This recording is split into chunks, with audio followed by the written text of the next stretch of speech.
Ladies and gentlemen, good day and welcome to the Kotak Mahindra Bank Q3 FY26 earnings conference call. As a reminder, all participant lines will be in the listen-only mode, and there will be an opportunity for you to ask questions after the presentation concludes. Should you need assistance during this conference call, please signal an operator by pressing star and then 0 on your touchtone phone. Please note that this conference is being recorded. I now hand the conference over to Mr. Ashok Vaswani, Managing Director and CEO of Kotak Mahindra Bank.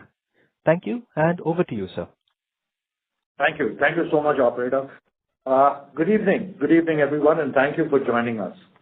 Before I begin, let me welcome Anup Saha, our new WTD designate. Anup brings over 3 decades of vast experience and domain expertise across many fields, including retail finance, analytics, risk, collections, and financial service operations. He will oversee our consumer bank, data analytics, and marketing verticals. His addition strengthens our leadership team and accelerates our ability to execute at scale. Moving on to today's agenda, I'll make some opening remarks. Devang will cover the numbers in detail, Pranav the deposit franchise, Yomesh consumer assets, Manish commercial banking, Paritosh wholesale banking and institutional businesses, and finally Jerry will update you on our subs.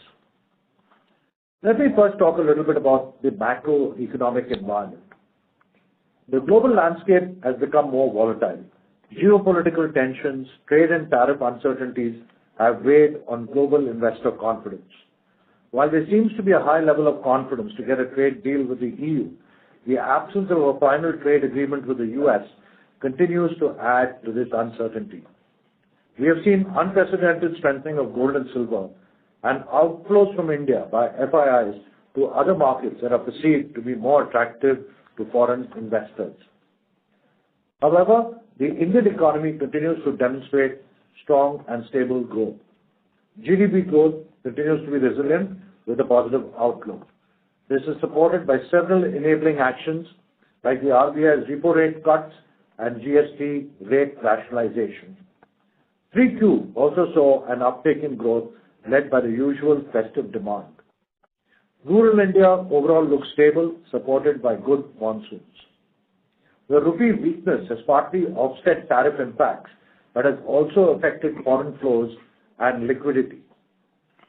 With respect to capital flows, while FIIs have been net sellers, domestic institutional investors have provided support with around $24 billion in inflows in Q3 FY26, reinforcing the savers to investors trend. This is also evident in the strong IPO pipeline expected for calendar 2026. In the banking sector specifically, system credit growth has been healthy, but the flows into commodities and capital markets are putting more pressure on low-cost deposits. There is enhanced volatility seen in the banking sector liquidity. While benchmark rates are reduced, longer-term treasury yields have firmed down. Within this context, coming to Kotak, we remain focused on our strategy to scale responsibly. This discipline is reflected in our quarterly performance. In the bank, net advances grew 16% YOY. This is in line with our stated philosophy of growing our advances in the range of 1.5 to 2 times nominal GDP growth. We have seen consistent growth of around 4% per quarter for the last 3 quarters of this financial year. Average deposits grew 15% year on year. We have been focusing on granular CASA growth. This is on the backs of our focus segment strategy, and I will come to that shortly. We called out unsecured retail loans earlier. We said we would grow gradually and responsibly, with the unsecured assets growing in absolute terms in the first instance. And that's exactly what we have done and will continue to do so. The bank's NIM continues to be healthy at 4.54%, supported by a low cost of funds. Credit cost, as indicated previously, continues the downward trend, supported by our updated underwriting models and enhanced collection efforts. Credit costs are down sequentially from 93 basis points in Q1 to 79 basis points in Q2 and now 63 basis points in Q3. But within this, we continue to watch the retail CV segment carefully. Overall, we expect normalization of credit costs to continue, though at a more moderated pace. Total operating expenses continue to remain under control as we drive productivity and efficiency. This quarter includes certain one-offs, which Devang will cover in his comments.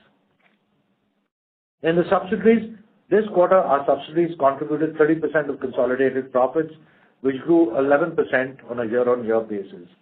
Jaideep will take you through the details. At an overall level, the consolidated book value per share grew 15% year-on-year to 176 rupees on a post-stock split basis. Stepping back, this was another quarter of solid progress against our stated strategy. Kotak is the most comprehensive financial conglomerate. We run the group through the bank and 19 wholly owned subsidiaries. This enables us to create holistic propositions for our chosen customer segments. In addition to this, we run Tractor Finance CVCE as standalone product verticals. We've identified 4 focus segments: high net worth, core India, SME, and institutional clients. For the high net worth segment, we have the private bank and solitaire propositions. Our private bank has shown consistent good growth in AUMs across MF, NDPMS, AIF, etc. Solitaire, our offering for the affluent, has worked well in growing CASA, SIPs, mutual funds, and driving card spend. In core India, we have our 811 offering. After the embargo, we are back to acquiring a large number of customers every month. This has also contributed to the savings book growth. Our recently launched 811 Super is attracting the digitally savvy younger customer with a much better ticket size. SME continues to be the backbone of Kotak. The total SME book grew 17% year-on-year to 1.16 lakh crores. On the institutional side, investment banking and alternate asset businesses had a very good quarter. Additionally, we continue to be leaders in Tractor Finance with a quarterly growth of 5% and year-on-year growth of 16%. On the tech front, we are now further accelerating progress on automation and digitization of Kotak, improving customer service and enhancing efficiency. This covers the entire gamut of the customer life cycle and our various channels across sales offices, branches, call centers, and digital channels. These efforts have allowed us to grow the balance sheet without corresponding headcount growth. We have made significant progress on strengthening technology resilience and recalibrating credit risk. Our strategy is clear, execution is progressing well, and we are seeing good traction in customer acquisitions, deposit, and asset levels. The above results are a reflection of our continued progress against the execution of our strategy of driving scale for relevance without diluting our DNA of risk prudence and profitability. With that, I'll hand it over to Devang to walk you through the numbers in detail. Thank you, Ashok. Good evening, friends, and wishing you all a happy new year. Let me start with the overall bank performance for Q3.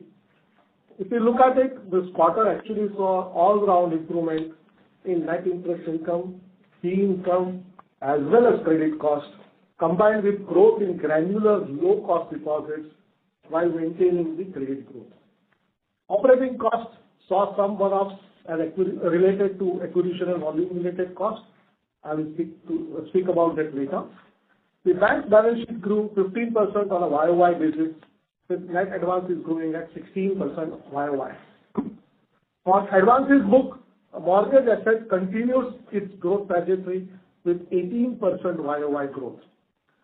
Aggregate SME advances, as you know, we do SME from 3 separate verticals, which is combined within commercial bank, agri, working capital in consumer, and business loans and SME in wholesale business. All 3 put together growing at 17% YOY basis.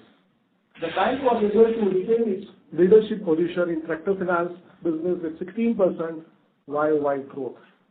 Absolute unsecured retail loan book growth showed gradual growth as we had indicated.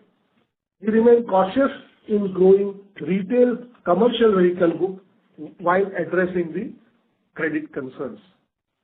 Coming to the deposit side, I think the total deposits grew 15% on a YOY, supported by healthy growth in low-cost deposits, as CA and fixed rate SA, both growing at 15% across customer segments. Even on average basis, we saw significant granular movement in low-cost deposits, with average CA growing 8% QOQ and average fixed rate SA going 4% on a QOQ basis. We have obviously also reduced our reliance on the LIBOR-linked SA, which has also helped us in getting a higher cost of fund benefit. CASA ratio at 31st December was at 41.3%. Bank's net worth is at 1,30,000 crores with a ROE for Q3 10.68%. Net worth increase in Q3 included about 2,000 crore unrealized gain on valuation of the strategic investments which we hold, which is the MCX and KFIN.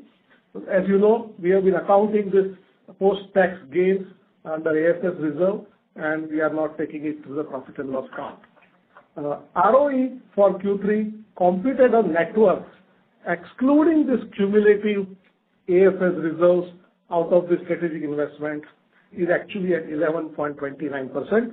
And if we further adjust for the excess equity at 15% sort of capital adequacy, our ROE is closer to 14%. At the bank standalone level, the capital adequacy is very healthy at 22.6%, of which CET1 itself is 21.5%.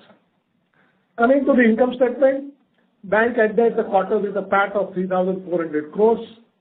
Q3 includes high cost on account of new labor code related provisions, which at the bank standalone is 96 crore pre-tax business. Adjusting for this, profit actually grew 8% on a quarter-on-quarter basis. NIM for the quarter remained at 4.5%, which is same as last quarter, despite the 50% repo rate cut in the quarter June.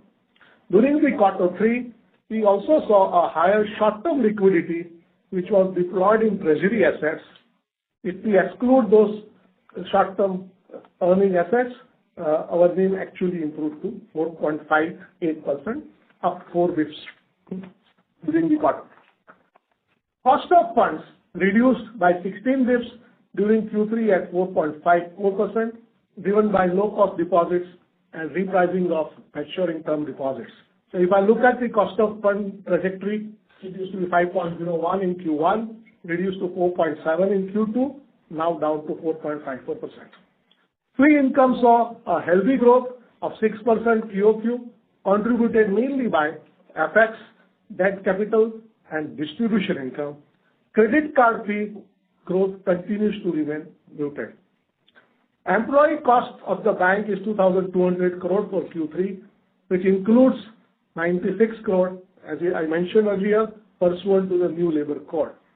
Further, there was a saving in retirement cost during Q2, if you recall, which we had mentioned, which has been normalized during Q3. So there is also an effect of Q2 or Q3 movement over Q2 under the retirement cost, which has also impacted the cost. Actual payroll cost without this, which is basically the CTC cost of all the staff, remains flat on a QOQ basis. Other operating expenditure of the bank is 2,700 crores for Q3, which is up 5% QOQ basis. However, to further analyze that, it includes marketing spend during the festive period on brand promotions. Further, this quarter saw significant increase, which is seasonal factor, on the tractor finance disbursement. And as you know, there is a higher brokerage we should pay in tractor finance, which is accounted upfront, and that also resulted in the acquisition cost going up.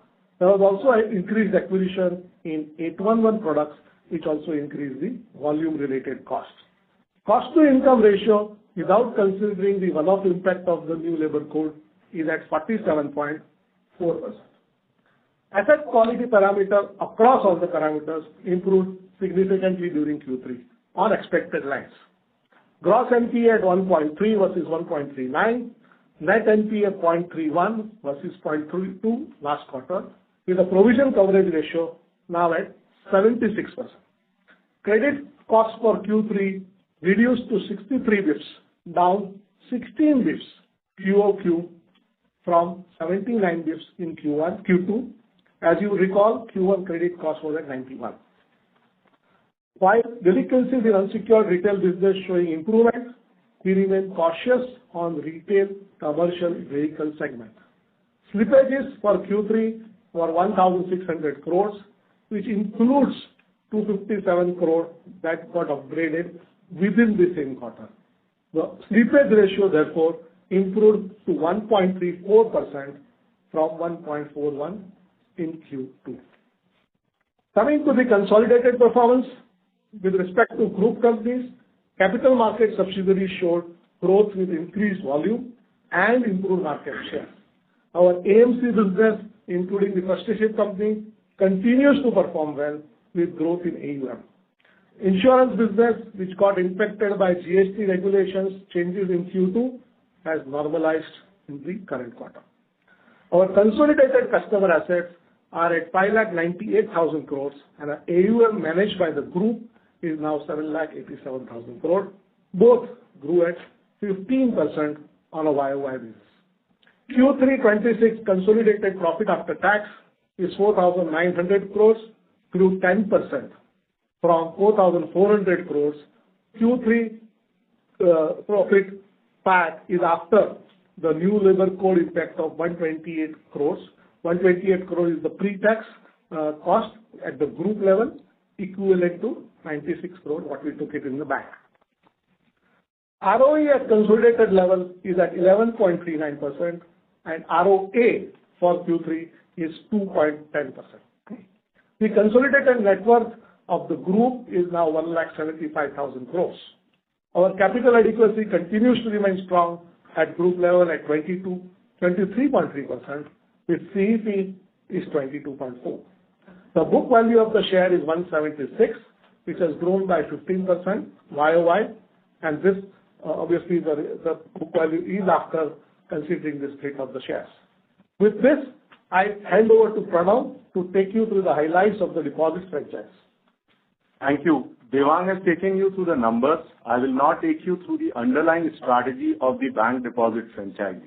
As outlined earlier, our strategy to serve the customer focuses on three levers for growth: consumption-led, investment-led, and asset-led in a cost-effective manner.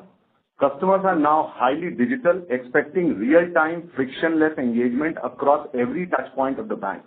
We are providing and curating journeys to capture following customer behaviors, which trends across high net worth, mass affluent, and core India, and that is 1 billion Indians. Number one, consumption-first mindset. We are leveraging spending patterns to create relevant banking opportunities. Number two, savers to investors. We are tapping into the shift from savers to investor via SIPs, DMAT, and trading accounts to build CASA granularly and sustainable growth onto it. Liabilities opportunity from asset. We are building a banking ecosystem around customers having asset relationship by offering aspirational products. Our propositions are capturing these behaviors and providing enhanced experience to new-to-bank customers as well as adding value to our existing customers. On current account, our average current account balances grew by 14% YOY this quarter. Our focus on the self-employed customer base continued to show momentum in a new acquisition, contributing to the overall balances and long-term value creation. In addition, the focus on customer collection and payment flows drove the growth in throughput and liability balances.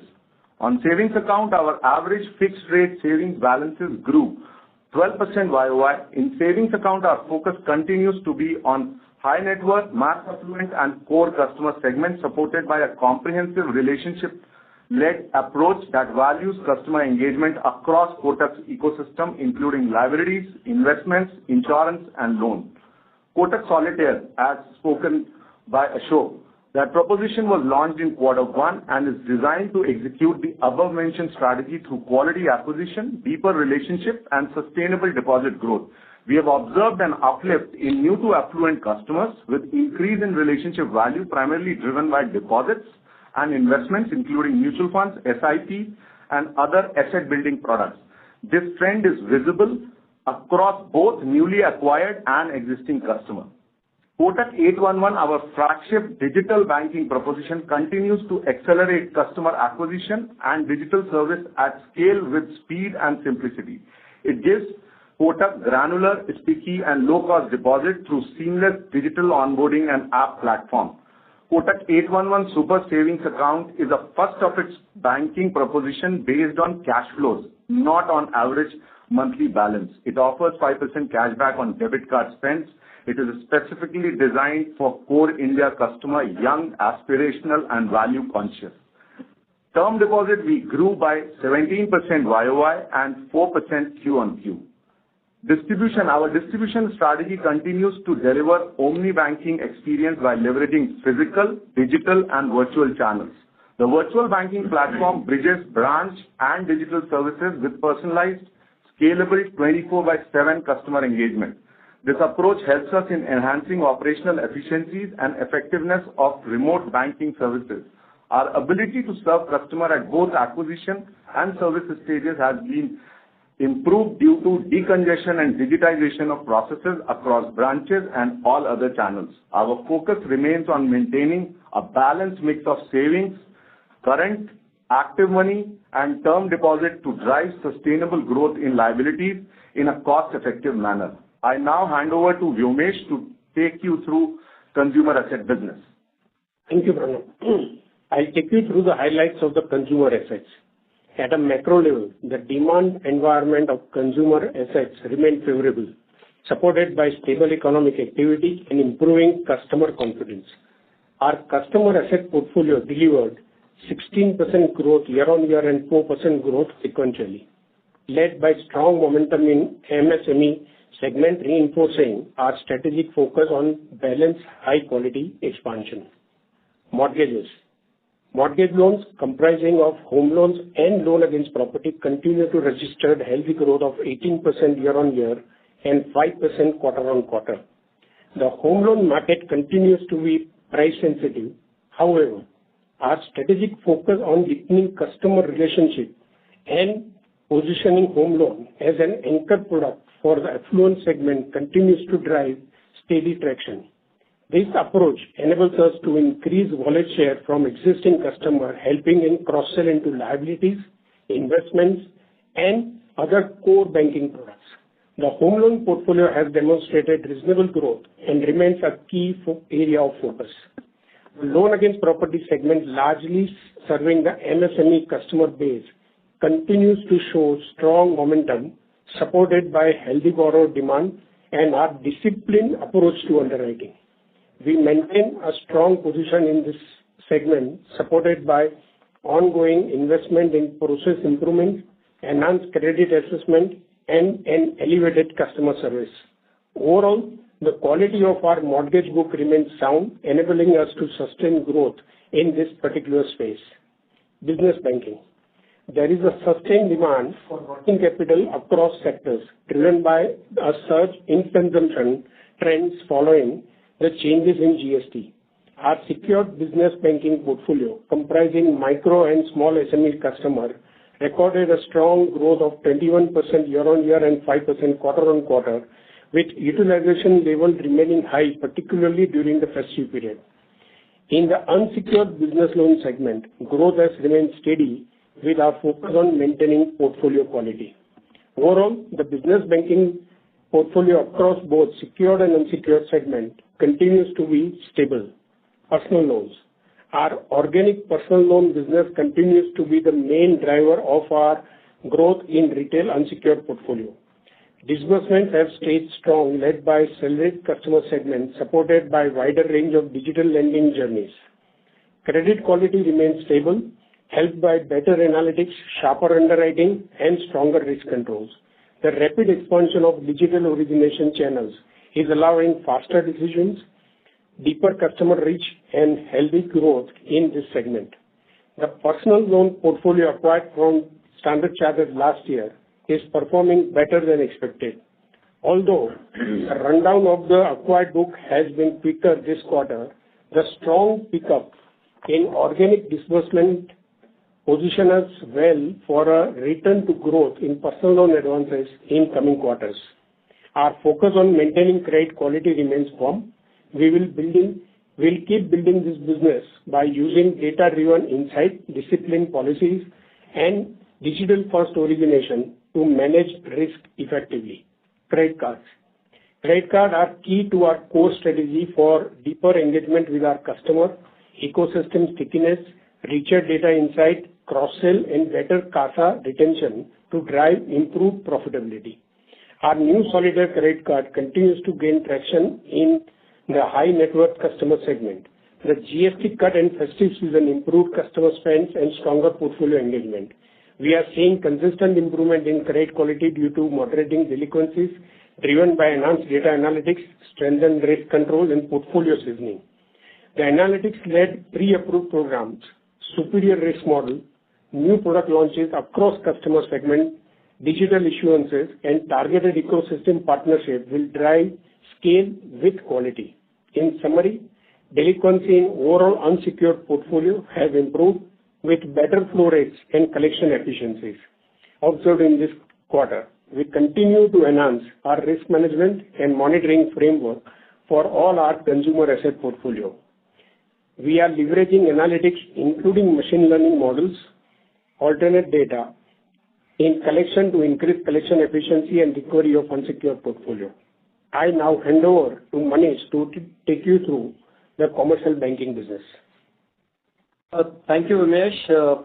I'll start the highlights of commercial bank with the commercial vehicles portfolio.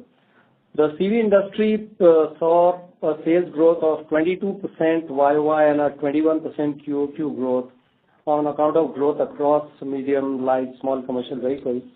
The growth was primarily due to reduction in GST and price hike announced by OEMs effective 1st of Jan. We continue to maintain our overall market position with an appropriate customer segment mix ranging from fleet operators to retail. As we had mentioned last time, we continue to witness some stress in the retail CV segment. Hence, over the last few quarters, we have substantially tightened our underwriting and have reduced our disbursements to this segment. We have strengthened our collections accordingly. The portfolio built over the last few quarters is showing better performance in terms of early delinquency trends, and hence we expect improvement in overall portfolio performance over a period of time. We'll continue to focus on building our business cautiously through calibrated risk interventions while keeping a close watch on certain customer segments.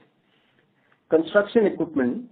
The construction equipment industry sales continued to witness negative growth, 14% negative YOY in Q3 and negative growth of around 10% for YTD December, primarily impacted by slower infrastructure activity as well as project execution challenges due to early and extended monsoons disrupting equipment deployment as well as tight state government cash flows delaying infra execution.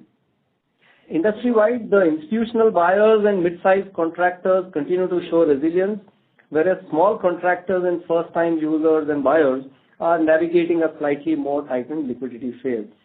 Given this environment, our disbursements were broadly in line with industry trends, and we continue to maintain a strong position in the market. Improved cash flow released by state governments, local bodies, municipal corporations, strong and expeditious project award by the government, and higher budgetary capex allocation in the upcoming budget will be key for the industry numbers to pick up in the coming quarters. Tractor finance. The tractor industry sales saw 22% YOY growth and 19% QOQ growth in quarter 3, primarily due to GST rate cuts, government support on subsidies, and favorable rural sentiment due to good monsoon. Monsoons extending into early November as well as soft agri-commodity prices has had some impact on the cash flows of the farmers. However, robust Rabi sowing should improve rural cash flows. Our disbursements grew broadly in line with the industry, helping us maintain our leadership position. Impact of cash flow for the farmers reflected in slightly lower collections efficiency in this quarter and is likely to recover as rural cash flows improve. Microfinance. The microfinance had started degrowing quarter-on-quarter from Q2 of last financial year.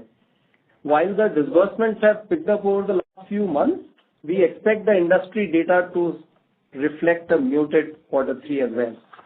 Our retail microcredit book has remained flat quarter-on-quarter, primarily due to scheduled repayments offsetting the current disbursement rate. The portfolio quality for business origination through a risk profile-based underwriting models is performing quite well. We expect disbursements to gradually improve from this quarter and the portfolio performance to continue to get better in the coming quarters. We have also started covering our microcredit loan disbursements under CGFMU credit guarantee scheme. Post-merger of BSS and Sonata in October, we are working towards integrating the overall franchise to serve our customers more efficiently across all geographies. Agri business group. The Agri SME book saw a YOY growth of 12% and a quarter-on-quarter growth of 8%, supported by pickup in working capital utilization and a strong growth in new-to-bank customer acquisition. The quality of book continues to remain good. In this segment, we will continue to grow our new customer acquisition across Agri clusters and focus on providing holistic solutions to these customers through a one Kotak approach, addressing borrowing needs, transaction banking, investment, and protection needs of our customers. I now hand over to Paritosh to take you through the wholesale banking and institutional business. Thank you, Manish. I will now take you through the highlights of the wholesale banking and institutional businesses. This quarter, our wholesale banking assets, along with credit substitutes, grew at 17% YOY and 3% quarter-on-quarter, driven by robust advances growth. The credit substitutes book was, however, flat this quarter as better loan market pricing led to a shift from investments to loan. We maintained our emphasis on granular growth through the SME and mid-market verticals. In corporate SME, new business momentum remained strong with stable spreads. Adjusting for the migration we did at the start of this year from SME to other verticals of the corporate bank, SME advances grew at 26% YOY and 7% quarter-on-quarter. SME remains a core strategy pillar, and our ongoing investments in technology projects such as CRM, loan operating system, and digitization of customer journeys are helping reduce turnaround time and improve productivity. Consistent with our focus on building holistic long-term relationships with customers, we partnered with Indian Institute of Technologies to launch programs that enhance further readiness and AI adoption among our SME customers. Our mid-market portfolio too continues to scale rapidly. Our book here is diversified, and a substantial portion of the book is from working capital and flow-based businesses. Pricing continues to be a challenge in the larger corporate space, especially in long-term loans and project finance. We continue to focus more on flow-led businesses and profitability through higher cross-sell, greater share of transaction banking, and deeper penetration. Trade remains a priority. While overall growth in the trade book was muted this quarter due to pricing pressures in large mandates, the granular portfolio showed good momentum with new client acquisitions and mandates. We also saw good growth in the cross-border trade book in GIFT City. Our recently launched eWay Go digital platform for supply chain finance is also witnessing a robust pipeline. Our asset quality across customer segments continues to be robust, and we saw minimal slippages this quarter. We continue to enhance returns and profitability through liabilities and fees. There was an uptick in DCM volumes and revenues this quarter, driven by successful completion of large transactions across corporates, real estate, and infrastructure. FX revenue also grew, aided by both corporate and institutional flows. We continue to focus on increasing our share of customer collections and payment flows. This quarter, overall number of transactions and throughput have grown well. This was complemented by capital market transactions, including escrows, dividends, buyback, resulting in healthy average liability growth this quarter. Investment in technology, including the launch of a dedicated escrow platform and enhanced API capabilities, have further strengthened our systems. Our unified corporate portal, FIN, is seeing good customer adoption. This quarter, we automated the working capital loan disbursement, dealer financing, and servicing on fin. The wholesale bank continues to work closely with the investment bank and institutional brokerage businesses to improve corporate and investor coverage. Together, the group is able to maximize opportunities across custody, escrow, FX, financing, and primary market activity, and deepen relationships across this franchise. This quarter was an active quarter for these businesses with several marquee IPOs and advisory deals. In capital markets, the investment bank managed 11 IPOs and 3 QIPs, raising a cumulative of about 74,000 crore, and in advisory, the investment bank advised on 5 transactions with a cumulative deal value of about 26,000 crore. The institutional brokerage business also maintained its Tier 1 ranking with most global FPIs for their India investments and with leading domestic mutual funds and insurance companies, and gained volume share in a challenging market. Custody balances at the bank also showed growth this quarter in both the offshore and domestic custody space. We remain focused on onboarding new custody clients, including through GIFT City. Overall, the wholesale banking and institutional businesses remain in good health, delivering acceptable ROE and demonstrating resilience across market cycles. I now hand over to Jaideep to take you through the subsidiary businesses. Thank you, Paritosh. Good evening to all. Let me talk about our subsidiaries now. In Q3 FY26, our subsidiaries reported profit of 1,453 crores, up 11% YOY and 19% sequentially. This strong performance meant subsidiaries contributed a healthy 30% of consolidated profits for the quarter, underscoring the depth and resilience of our conglomerate model. It enables us to capture shifting financial trends through cycles and retain profitability within the group. Our 4 engines of growth that enable us to meet customer needs across the financial spectrum are banking and lending, capital markets, asset management, and protection. Starting with the lending subsidiaries, our largest contributor, Kotak Mahindra Prime, our auto finance business, delivered PAT growth of 15% YOY. Its customer assets grew to 43,244 crores with a YOY growth of 13%. KMIL and KIDF saw muted performance in the quarter, hence the total PAT for lending and related subsidiaries de-grew on a sequential basis but was up 6% on a YOY basis. Turning to the capital market business, last year was an extraordinary period for capital markets with buoyant volumes driving strong profits in our capital market subsidiaries. The first half of this year was tepid, but Q3 has bounced back with our PAT up 31% sequentially. Given the high base in the previous year, the PAT was down YOY. In Kotak Securities, our overall market share increased to 13.5% from 11.5% on a YOY basis. And its market share in the MTF business was about 14% as of December 31st, 25. As mentioned by Paritosh earlier, our institutional equities business and the investment banking business have had a very healthy round of market share, with Tier 1, the institutional equities business being a Tier 1 broker for global and domestic institutions, and KMCC acting as investment bankers for high-quality mandates. Turning to the asset management business, Kotak AMC and Trustee Company saw a growth of 31% on a YOY basis and 22% on a QOQ basis. The total domestic MF AUM increased by 20% YOY to an average of 586,610 crores as of 31st December 2025.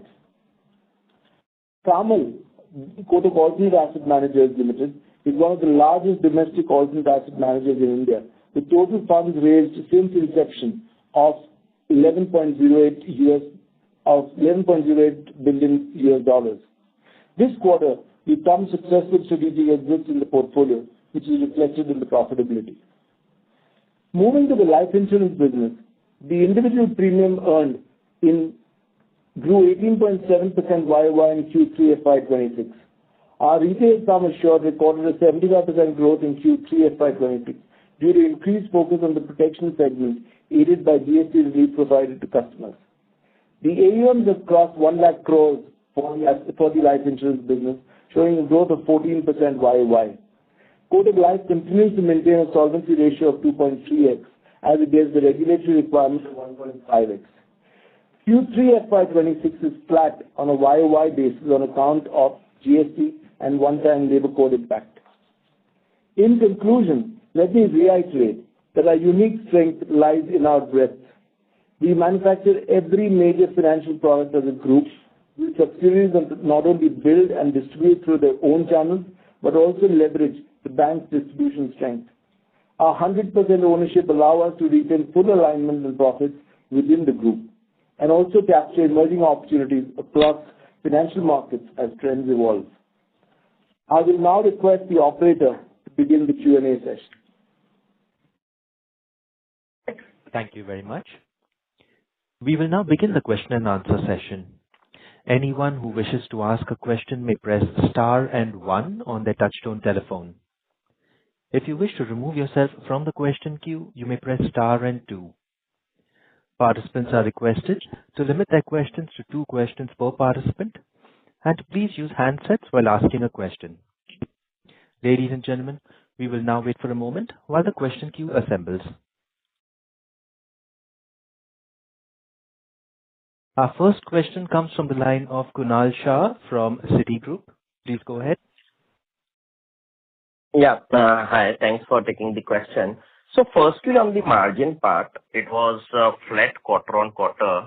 Last time you had guided that there should be a gradual improvement looking at the deposit repricing and the CRR benefit. So what has actually changed in terms of the expectations with respect to margins? You had indicated maybe some short-term liquidity deployed into treasury, which impacted by 4 odd basis points. But apart from that, anything else which has impacted the margins, which has just led it to be flat quarter-on-quarter? And what would be the outlook getting into Q4 and next year?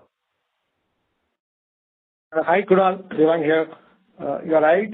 So let's understand what was impacted before going to the likely scenario next quarter. So this quarter, of course, the yield got impacted, the floating rate yield got impacted by the 50 bips cut in the June, of which the effect came in the Q3 as our expected lines. However, this was offset also by partially the CRR rate cut which happened during Q3, and of course the repricing of deposits, where we saw the cost of funds reducing from 4.70 to 4.54. As against that, Kunal, as I explained, we also saw a lot of IPO-related short-term funds available in the bank, and that obviously got deployed in the treasury assets, which are typically lower-yielding assets for a short period of time, and that effectively brings down the averages of the funds available and impacts the NIM mathematically. So if I effectively remove the effect of this short-term funds, which was significantly higher compared to the Q2 on average basis as well, the NIM improvement is actually 4.58 as against the average which got arrived at 4.54. Now the second question, how do we see the outlook going forward? I think Q4 we will obviously have the impact of the 0.25% rate cut, which cut on the in the Q4 floating rate advances as well. However, the repricing of deposits, of course, will continue in the Q4, but at a lower pace. As you can see, actually, the cost of fund decline was 5.01 to 4.70, now to 4.54. So it has been obviously at a reducing pace, which will go into Q4 as well. However, the CRR cut which happened during each of the months in Q3, the average of that will have a full quarter impact, benefit actually, in the Q4. The last one, as you know, Q4 has a typical aberration where in February the lower number of days, while the yield on the advances are at a full month basis of 30 days, the deposits costs comes only for 28 days. This does bring some sort of a kicker in the NIM, which is aberration, which gets of course corrected in the Q1. So assuming no further rate cuts, in February, I think we will see a moderate increase in Q4 and NIM, as I explained. But I think more realistic and stable NIM is something which will, we'll be able to sort of estimate going forward from Q1 once the aberrations are also removed and we have a clearer picture. We are already seeing some of the tightening in the liquidity and the rates in the term deposits hardening. As against that, we also expect to see some growth in the unsecured business, and let's see how it plays out and impacts before. Sure. Yeah, that helps. And the second question is with respect to credit cost. So eventually now we are seeing the specific credit cost coming down to 63 odd basis points. You indicated some stress continuing on the retail CV, but otherwise, are we comfortable on PL credit card? Has MFI also maybe almost picked out, and you should see the benefit? And where should we ideally see the credit cost trajectory going forward? Yes. So the credit cost reduction is on the expected lines, and as I explained, the unsecured businesses, which is the microfinance, credit card, and personal loan. If I look at each of them, the microfinance and personal loan credit cost actually has started decreasing, and that's actually the benefit which is sort of you are seeing. Credit card obviously has plateaued and it's not showing any increasing trend. So the primary reason for the reduction in the credit cost is on account of unsecured business credit cost coming down. On the commercial vehicle, I think we are now saying we are cautiously observing it. We are hopeful that it will plateau down during the Q4, and then we'll see how it operates. But I think the good news is that the unsecured credit cost is behind us now, and that's what is effectively resulting in the reduction what we saw during the quarter. So what should be the steady state credit cost number now after having achieved 63 basis points? Do we see improvement to 50, 60 basis points over a period, maybe over next 12 months period?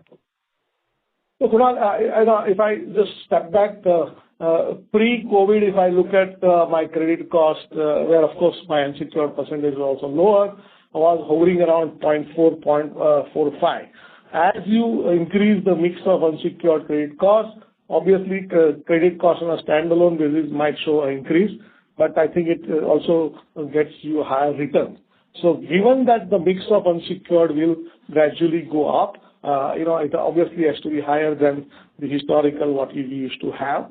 But clearly, even in Q4, we expect the credit cost to further gradually go down and the trend continuing during Q1. Thanks. That's helpful, yeah. Thanks. That's all from my side. Thank you. Thank you. Our next question comes from the line of Rikin Shah from IIFL Capital. Please go ahead. Hi, good evening, everyone. I had 4 questions. So the first one is on car, and you alluded to some benefit from capital market, but even the average car balances, even on sequential basis for last 2 quarters, have been improving. So how much of this would you really be attributing to the capital market, and how should we think of stickiness of this deposits? So that's the first one. Hi, Rikin. Hi. Yeah, hi, Rikin. This is Saritosh. See, in our wholesale business, we have a large number of customers who are from financial segment, which is custody, private equity funds, mutual fund, insurance companies, all of them. While there will be some, and also capital market business gives us deal car. Some of these things are consistently one or the other customer keeps giving us this car. So even if this is deal car, this is a regular and consistent deal car which keeps coming to us from multiple set of customers. So I would say there is a tendency of this business to be more sustainable with some degree of volatility.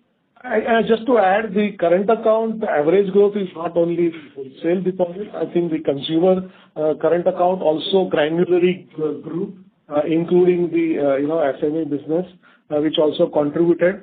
My reference to the IPO and all that was with respect to the short-term deployment in treasury. But I think if I look at purely on a current account average thing, even it's not only wholesale, but I think the consumer banking also contributed to that.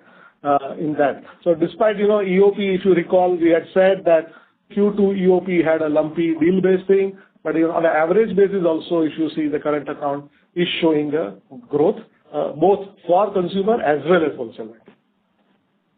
Got it. The second one is on the SA deposits. So some of your peers have seen rundowns in the institutional SA deposits. So what is the quantum of such deposits for Kotak?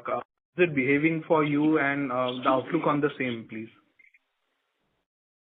Hi, this is Pranav. With respect to institutional or for that matter, marquee and bulky savings account, if you look at, we are more focused towards granularity, and we are also consciously looking on quarter, running down as far as some MIBOR is concerned. So, as far as the fixed rate size concerned, it is being built with primarily having more of retail focus onto it with granularity.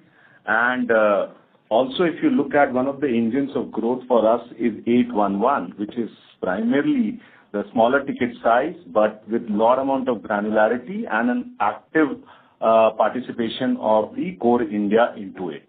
So that's how we have designed our strategy to take care of whether high net worth individuals are concerned or for that matter mass affluent, and then the core India. So that's where it is building on as far as more granularity than a bulkiness onto it towards institutions. Got it. The third one is on the total cost of deposit. How would that number look like? Would it be broadly 4.45%? And how much of term deposit repricing do you think is still remaining? So that's the third one. Look, I think we have indicated the average cost of the saving account, which is already there in that. I think the term deposit rates obviously have sort of reduced over quarter on quarter. But I think as I indicated, getting into Q4, clearly there is some tightening and hardening of the rate which may take place. In terms of the residual sort of repricing, explain the cost. If I look at the cost of fund benefit itself, which used to be about 32 bips in Q1, reduced to 16 bips in Q2, and now it is around 16 bips in Q2, is further obviously as the repricing starts completing, it will further go down. So clearly, with the average deposit, which is between 9 to 12 months, and if you look at roughly the repricing started towards middle of Q1, we expect the repricing to get completed by Q1 of the next year. Got it. Perfect. And the last question is on the agri PSL. So some of the peers have had some regulatory supervisory observations. Would you be able to comment whether the same audit has been done or any broader color for your book as well? Yeah, so look, it's not possible for us to comment on other banks. I just don't know. As far as we are concerned, we have not taken any provision. Also, as far as the RBI audit is concerned, that is something that we are required to keep confidential, so I can't discuss the findings of anything from the RBI audit. But suffice to say that we have not taken, as you would have seen, we have not taken any provision in this quarter. Got it. Thank you, gentlemen, for answering all the questions. Good evening. Thank you. Thank you. Our next question is from the line of Abhishek Murarka from HSBC. Please go ahead. Yeah, hi, good evening. So my first question is on loan growth and specifically just coming to credit cards. This quarter we've seen, at least in the RBI data that came out, that a lot of other smaller banks have started increasing their card issuances. What seems to be holding you back in terms of card issuances and spend pickup? Yeah, so frankly, Abhishek, like we've been talking about, we've completely revamped our credit card proposition. We've launched a whole range of new products, right from Solitaire to the top end, or the top end to Air Plus and Air, which is a cash mile product for the mass affluent, and then a cashback product. This whole range of products are going out, and you will start seeing growth in spend and A&R. Having said that, look, we want to be cautious. We obviously don't want to grow very aggressively and then get into credit problems. And as you would have seen, Q3, generally speaking, has been a very muted quarter for credit cards across the industry. So we'll see, in the first instance, we will see spend on the cards go up as we ramp up acquisition, and then we will see A&R build over a period of time. The newly launched products, particularly Solitaire, is doing very well, and we are very hopeful that those numbers will start showing up very quickly. So it's probably more a matter of time that all these steps that you have taken, they'll start building up, and we start seeing some traction maybe 1 or 2 quarters down the line in this portfolio. Yeah, that is correct. Understood. And as far as OpEx is concerned, so one of the things is that, the marketing spends and the acquisition cost, that will also continue to go up as, PL, cards, etc., all of these scale up. So just from a cost growth perspective, what kind of, say, medium-term growth should we look at as a sustainable run rate? Because right now, a lot of it is impacted by, last year's slowdown in several segments. But going forward, we're looking at more traction. So how would the cost growth pan out? So we should think about it this way, that, we want costs to go up when we are acquiring new customers in 811, in affluent, new cards, new tractor loans, and stuff like that. Those costs, frankly, are good costs, and let them kind of go up. That will be offset by a lot of our effort in automation and digitization, where we are trying very hard and working feverishly to improve efficiencies and our customer experience. And obviously, as we kind of grow the acquisitions and grow, the marketing costs and things like that, you will see income go up as well. I don't think we can really talk about a kind of, guidance on either cost income ratios and stuff like that. But effectively, that is what we are trying to drive. Anything to add, Devang? Yeah, just to build up on that, one data point, while Ashok rightly mentioned, the acquisition costs are obviously volume related, which we obviously want to grow with our philosophy of growth for scale. But I think if I look at the fixed costs, and let's say the CTC, which is the payroll cost of the staff, which is effectively around 60-65% of the total cost, between Q3, Q2, it has remained flat. So while we are spending on acquisition, new businesses, I think the fixed cost is where we are clearly controlling. And, some of the investments in technology, which we have been continuing, is now sort of helping us to, rationalize some of those things. Yeah. No, absolutely. I don't look at cost as any negative item as such. It is a necessity for growth and revenue generation, of course. But just as a thought process, if you're expecting, let's say, mid-teens, high-teens, whatever, loan growth, costs would lag it substantially by 3-4 percentage points, or you could see, more operating leverage as in cost growth being much slower than loan growth. So just how do we think about these two? And, then that can give a sense of the jaws going forward. So I'm just trying to get some understanding there.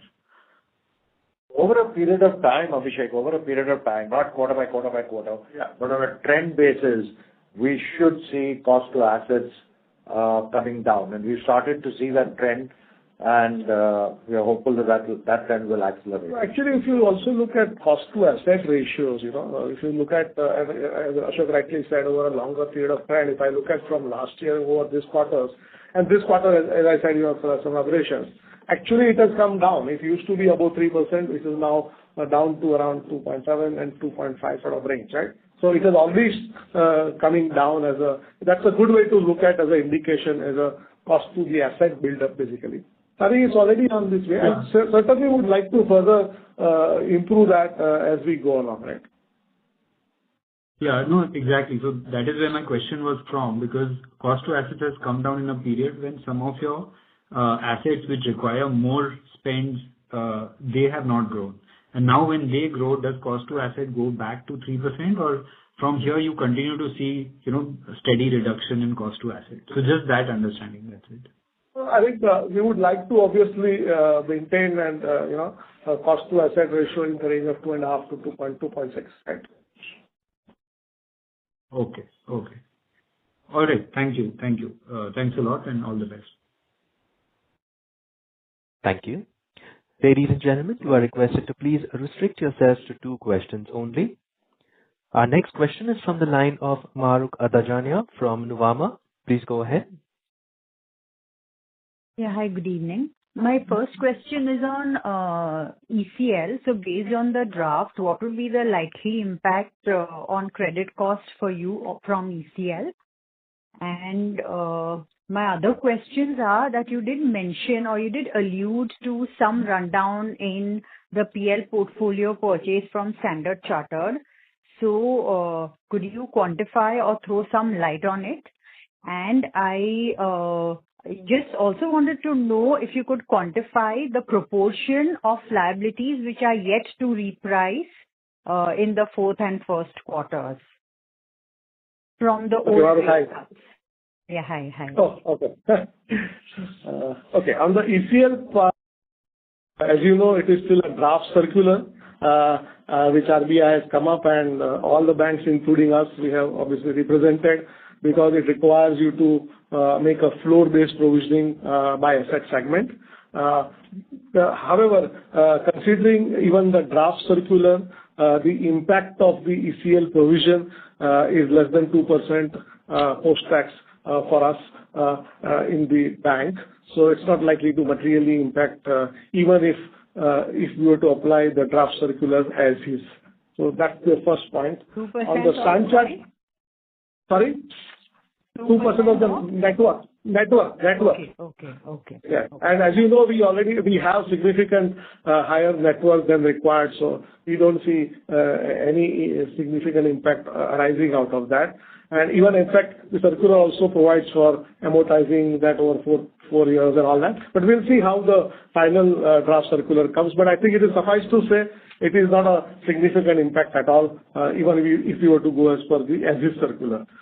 Coming to the Standard Chartered portfolio, which is there, now I think the residual portion which remains is not very significant, is less than sort of 1,500 crore approximately, and about 20% of what it was. So I think it will run down over the next 2 quarters in that sense.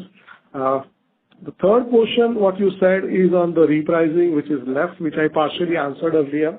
As we had mentioned, the term deposit average maturity is about 9 to 12 months, and we expect the repricing to effectively complete during the Q1 in that sense. And that anyway, if you see the trend of cost of fund reduction, it reflects actually the repricing pace of the term deposit. So that's how I look at it going forward. Okay, thank you very much. Thank you. Thank you. Our next question comes from the line of Piran Engineer from CLSA. Please go ahead. Yeah, hi team. Congratulations on the quarter and also on hiring Mr. Saha. Just firstly, getting back to the current account thing, our growth for the last 2 quarters was good. Last quarter was even better at 8%. Is all the pickup in growth due to the capital markets business, or some structural changes we've made due to which current account growth is picking up? Hi, Pranav. Our current account is primarily, if you look at, there's a lot amount of activity around the granularity in the market also, and we have been able to capitalize on in terms of the opportunity which is being thrown out there in the market as far as acquisition of more of what you call as private limited companies, proprietary and things like that. So our growth primarily, and that's where you'll find an AMB growth commensurating with the fact that these are granular current account franchisee getting created. I'll just add, in addition to that, our focus on building CMS capabilities and offering more cash management services to our corporate customers, which not only help us get better CA, also effectively helps improve productivity both at bank end as well as the customer end. So that's together between consumer bank and the wholesale bank helping us improve the CA. But I mean, see, this was also true a year back, right? Year and a half back. But our growth was still weak then, and we were catering to the SMEs. We had the consumer banking product, cross-selling current accounts to them. But this year we've seen, current account deposit growth really accelerate. So just trying to understand, maybe it just happened by chance, but have there been any specific steps we've taken? Was my question. Trust me, it hasn't happened by chance. It's been a lot of effort and a lot of focus of the sales teams, and Pranav has driven a lot of this through the branch network. We've been very focused on getting the affluent customer base. The level of changes that we've driven through our branch network, both in terms of process, focus, building out branches based on persona of catchment areas, making the whole acquisition process far more efficient. All of that, plus all the automation and digitization to help customers with their payment flows, has all resulted in this. So trust me, there's been a tremendous amount of effort and focus on this area, which has led to this kind of performance. Got it. Okay, that helps. Secondly, just on your agri-finance book now, last couple of years, it's been unchanged at 25,000 crores. And this is different from the tractor book. So can you just talk a bit about what loans are there here and why you're not growing them? And I'm presuming these are better yielding than the rest of the book. So this is primarily the agri SME value chain, which is what we cover here. So this is not the KCC book. This is primarily the agri SME value chain business, which is what we have kind of pivoted around, building around the various agri clusters across the geography. And that is something which we kind of pivoted as a strategy over the last couple of years in terms of driving it, and that is what is yielding results in terms of numbers that you are seeing. Slowly, the numbers have been inching up on our last 3 quarters when you see the numbers. Okay, so these are like food processing units or storage units or stuff like that? Yes, agri traders, agri processors, primary processors, secondary processors, all of that falls within this particular segment. Got it. Okay. And then just lastly, a couple of clarifications I needed. Devang, when you say the CTC is flat, but even if I adjust for the labor code, the employee OPEX is up 9%. So what am I missing here? And secondly, what is the mix of LAP in the mortgage book? So I also mentioned that if you see the pension liability, last time I had mentioned we had a benefit because of the interest rate movement, which has effectively reversed out and normalized during the quarter. So that is the first part. Second, I think some of the share-based incentive, which are like SAR, obviously the provisions has gone up because of the share price movement, which has impacted those provisions. Got it. And just on the LAP percentage of the mortgage book? LAP and sort of HF, I think it should be around almost equal 55-65 sort of thing, basically. Got it. Okay, that's useful. Thanks and wish you all the best. Thank you. Thank you. Ladies and gentlemen, you are requested to please restrict yourselves to one question only. Our next question comes from the line of Suraj Das from Sundaram Mutual Fund. Please go ahead.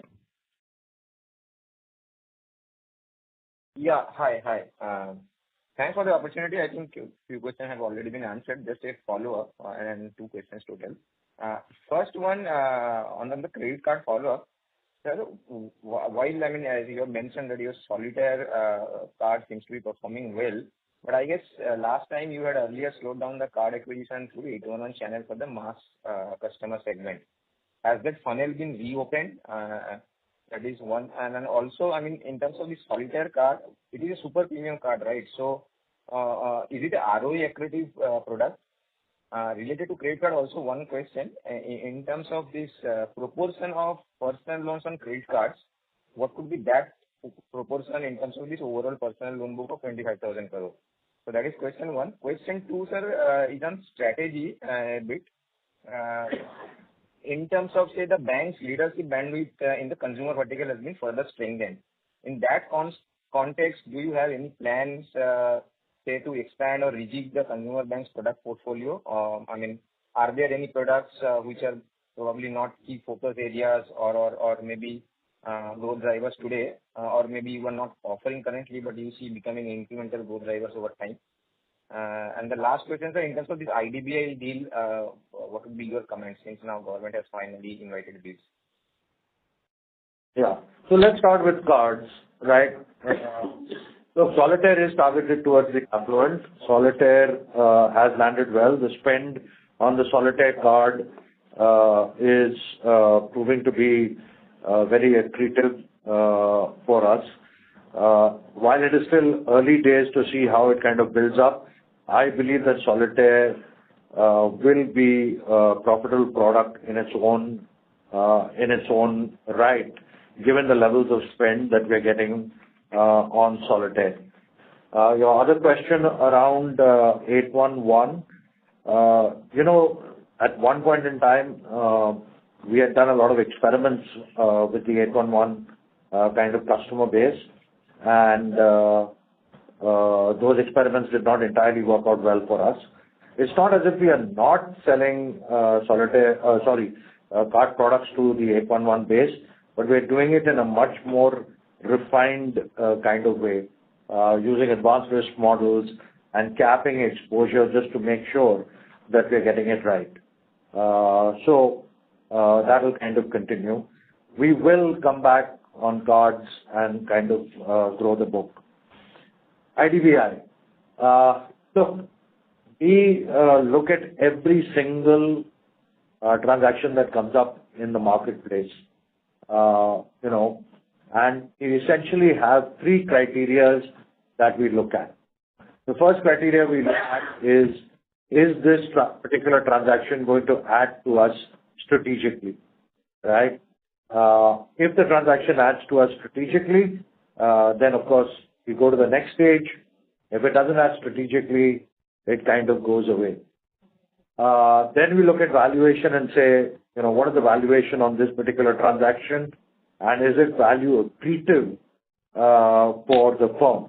I've said time and time again that for us, scale is scale for relevance and not just scale for size. So does it really add strategically, and will it be accretive to the group? If it is both strategically and financially good, then of course we get excited about the transaction. But even then, there is a third lens that we put to it. And the third lens that we put to it is really the lens of saying, what is it going to take to really integrate this kind of acquisition? Right? We are on a pretty significant transformation path. Our transformation path is about getting far more customer-centric. It's about automating and digitizing Kotak to take it to a completely different level. And there's a lot of effort that we're pushing into driving those efficiencies within the system, because those will be clearly longer-term significant benefits for Kotak. So even if it meets strategically or if it meets valuation, then we always compare what does it really mean in terms of integration. How much management bandwidth is it going to be? How much of that will be a distraction? What are the kind of things that you really want to spend your time on? You want to spend your time on developing new technologies, getting into the AI game, making customer satisfaction a big priority, or do you want to spend your time integrating HR systems, dealing with labor unions, and all of that kind of good stuff. And therefore, we look at every single opportunity against these three lenses, right? And whichever opportunity comes up, we will continue to look at it against these three lenses and then weigh up whether it makes sense for us or does not make sense for us. Sure, sir. And sir, those two questions are on the strategy on the consumer bank and the PL on cards. On the consumer bank, look, our stated strategy is all about identifying focus segments and going aggressively after the focus segments to get disproportionate market share, right? We've launched a solitaire proposition. We've got a great proposition in the private bank. For India, we've got a great proposition in 811. Now, these propositions, once we land the proposition, it's not as if we are going to just keep quiet, right? We want to continue to enhance these propositions so that we get a greater deal of customer engagement and a higher level of acquisition. So that is going to be an ongoing effort as far as we are concerned, right? And we're constantly monitoring what our customers are saying, what do they really want, and how can we serve these customer segments better.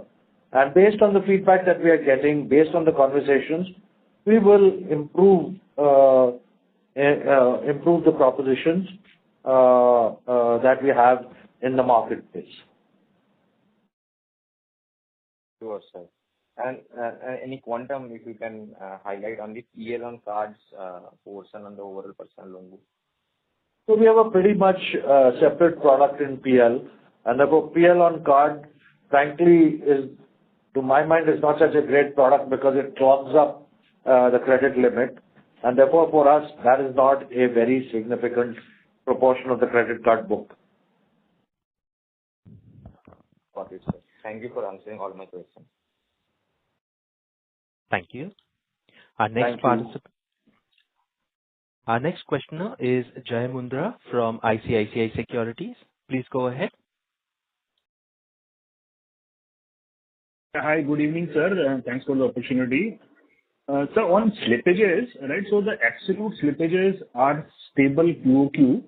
You have been mentioning that the bank has been experiencing improving trajectory on personal loan, credit card, MFI, and those are supposedly high delinquent product. So if they are improving, then which is the piece which is rising, and hence the overall slippages are stable. That is if you can provide some clarity there. Apart from the retail CV, which anyway is a very small proportion, I believe. Hi, Jay. So if you look at the slippages data, you are right that if you compare just the slippage data, say 1,629 going to 1,605 doesn't make a significant reduction. But I think I would urge you to look at the fresh slippages upgraded within the same quarter. So if you look at the number, during this quarter is 257.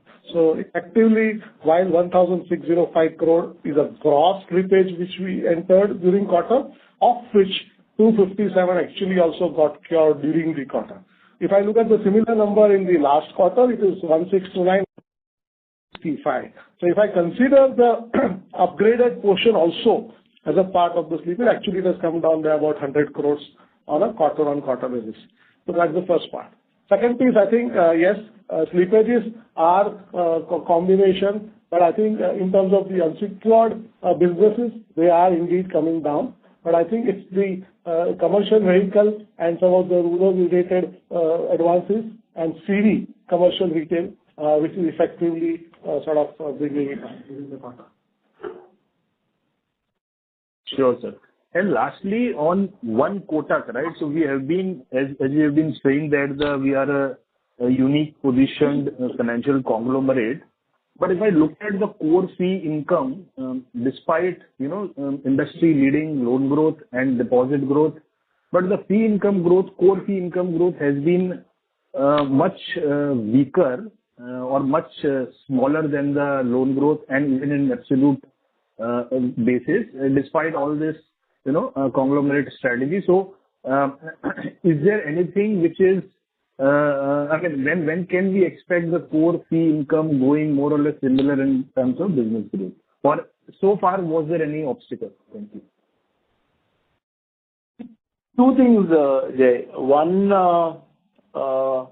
obviously, the fee income consists of a combination of a whole host of things, starting from foreign exchange income to DCM income to life insurance distribution income to mutual fund distribution income, and other such products as well.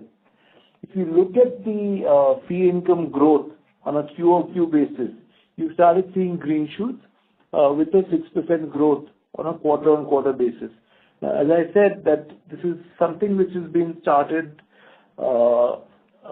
we've been talking about for maybe about 2 or 3 quarters now, and it's not immediate that you will see the results, but a 6% quarter-on-quarter number is, I would say, a beginning, and we just like to keep growing on that, hopefully on a quarter-on-quarter basis.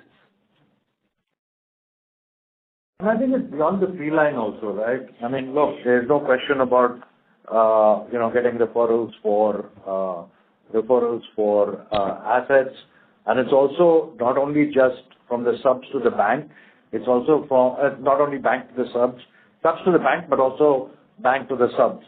So I think we've got to look at it on a little more holistic basis. Right. Thanks. And I think, sir, if you could repeat what you said in response to the, that we have strengthened the consumer banking management bandwidth. Any products that you would like to sort of rehash or reintroduce or introduce or scale up over the next few quarters, years? Thank you. Yeah. So what I said was that, look, ultimately, it's not so much about doing a particular product. It's more about the propositions that we've landed for our various customer bases, right? And strengthening the proposition. So we land the proposition with a certain set of products and services, and then we're constantly monitoring what customers say about that proposition. And based on the feedback, we continuously strengthen the proposition so that it becomes more meaningful and more engaging for our customers. And we will continue to do that. There will be things that will land, which will have resonated with customers, and then there'll be other things which may have not resonated, or there'll be feedback, and we will twist and adjust the propositions to take care of those things. Sure, sir. That helps a lot. Thank you, and all the very best. Thank you. Thank you. Our next question is from the line of Chintan from Autonomous. Please go ahead. Thank you for taking my questions. I'll restrict myself to one question. Devang, you mentioned that rates are tightening and competitive dynamics might not be as good in the fourth quarter. Do you not think the RBI measures will help there? Or is the tightening, for you strong enough that we should be a little wary of how the dynamics play out in the fourth quarter? I think, Chintan, hi. My comment was also based on the initial liquidity in the system data, which is we are seeing. Of course, you are right. Some of the measures have been taken by RBI currently. But typically, Chintan, if you see, Q4 is a very quarter where for the corporates as well as for the bank, where the liquidity does tighten up in that sense. So it was more based on what we saw for the first 10 days of January. Of course, if RBI takes measures and to ease it out, it will sort of reflect in that. But till date, at least we have seen at least the term deposits actually rates. If you see the term deposit rates quoted by the peer banks across the buckets have actually inched up. So my comment was based on that experience actually. Now, of course, with these measures tightening, who knows whether they will sort of further bring it down, but let's see about that, yeah. Okay, and just a request for the next quarter, just for a couple of quarters, if you could give us yield on advances and cost of deposits, just as this repricing completes? I know you don't want to get into that granularity, but it will help for a few quarters. Thank you. Yeah, we will consider your request. Thank you. Thank you. Ladies and gentlemen, we will take that as our last question for today. I would now like to hand the conference over to Mr. Ashok Vaswani for closing comments. Over to you, sir. Thank you so much. Thanks, everybody, for joining us. Much appreciate doing this on a Saturday evening. And I look forward to seeing you all again in approximately 90 days. Thank you so much. Bye-bye. Bye. Thank you. On behalf of Kotak Mahindra Bank, that concludes this conference. Thank you all for joining us. You may now disconnect your lines.